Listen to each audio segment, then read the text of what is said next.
Hello बच्चों।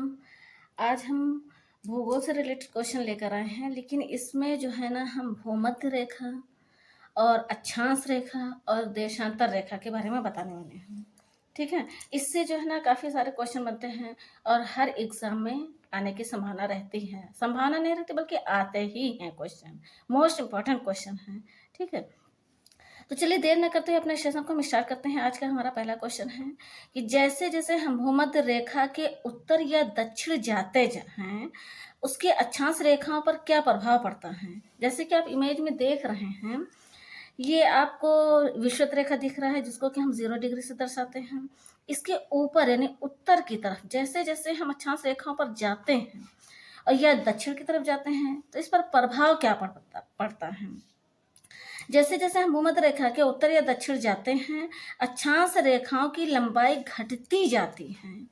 क्यों घटती है? क्योंकि भूमध्य रेखा क्योंकि ये जो पृथ्वी है हमारी, ये नारंगी की तरह गोल है।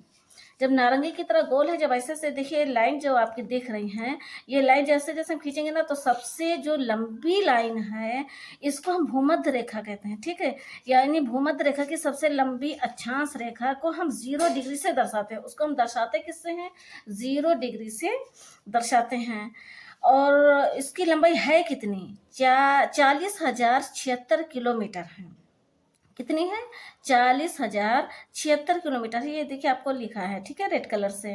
और ध्रुवों पर ये रेखाएं 90 डिग्री अर्थात मात्र बिंदु रह जाती हैं। और जैसे जैसे हम ऊपर जाते हैं, जैसे कि आप लाइन में देख रहे हैं, सबसे लंबी लाइन सबसे बीच में है, फिर उससे छोटी उससे छोटी उससे छोटी, सबसे ऊपर जो है यानी जिसको हम क्या बोलते हैं, उत्तरी ध्रुव बोलते हैं। ठीक है, और सबसे नीचे आएंगे तो दक्षिणी ध्रुव या दक्षिणी वृत्त बोलते हैं।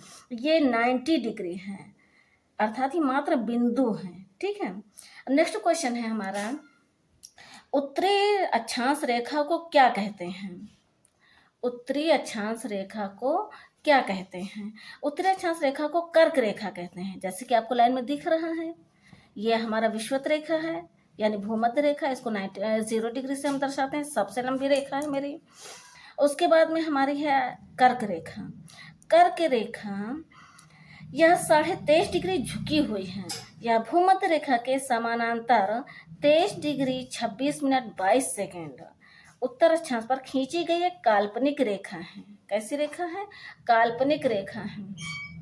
इसको जो है ना अगर हम जाके देखें, जैसे भूमध्य रेखा हमारे भारत से भी ये विषुवत रेखा के ऊपर से गुजरती हैं और ये जो है ना कई राज्यों से होकर गुजरती हैं, जिसका एक ट्रिक है कि मित्र पर गमछा झार।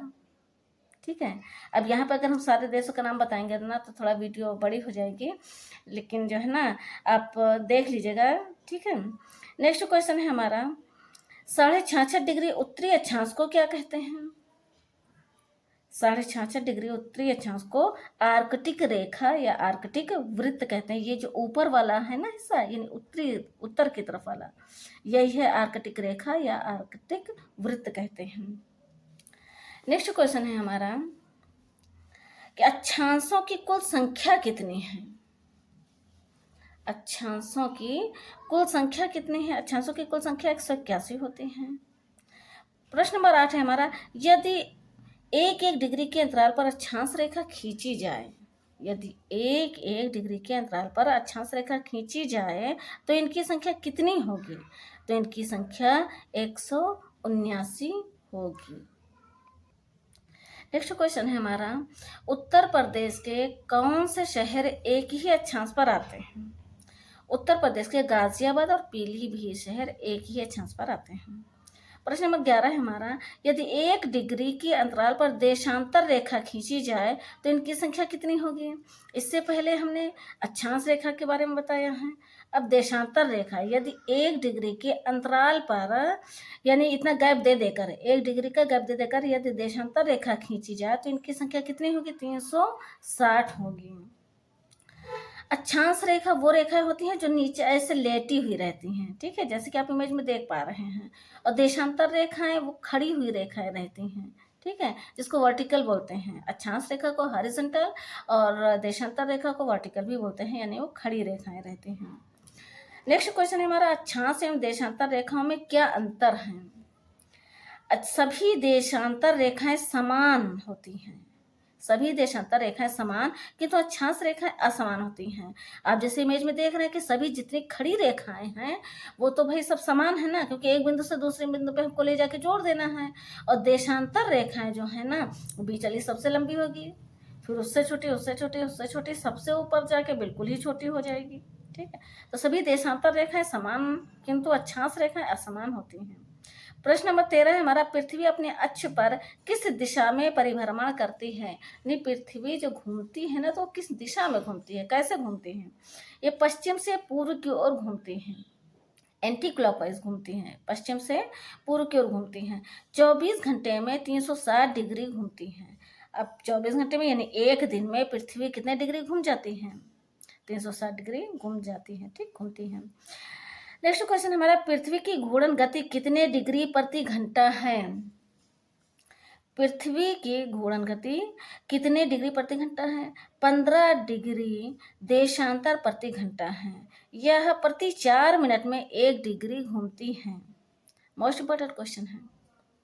और अगर आपको हमारा ये कंटेंट अच्छा लग रहा हो और आपके एग्ज़ाम के लिए यूज़फुल है तो हमारे चैनल को सब्सक्राइब कर लीजिए, और जो लोग सब्सक्राइब कर चुके हैं वो लाइक कर दें, अपने दोस्तों में शेयर कर दें, और बेल आइकन को ज़रूर प्रेस कर लीजिए ताकि हमारी हर नोटिफिकेशन आप तक पहुंच सके।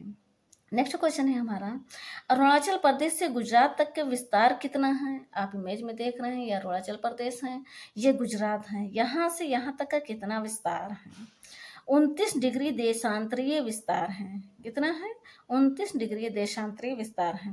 अतः स्थानीय समय में 2 घंटे का अंतराल है, यानी जो समय है ना, यहाँ से यहाँ तक समय में कितना डिफरेंट है, 2 घंटे का है। यानी अगर अरुणाचल प्रदेश में 6 बजे होगा तो गुजरात में कितना होगा, 8 होगा। ठीक है, 2 घंटा पहले नहीं, 2 घंटा बाद। ठीक है, क्योंकि सूर्य सबसे पहले अरुणाचल प्रदेश में उगता है और उसके 2 घंटे के बाद गुजरात में। प्रश्न नंबर 16 है हमारा, भारतीय मानक समय ग्रीनविच मानक समय से कितना आगे है। भारतीय मानक समय ग्रीनविच समय से 5 घंटा 30 मिनट आगे हैं। आज के लिए बस इतना ही क्वेश्चन, मिलते हैं नेक्स्ट वीडियो में, तब तक के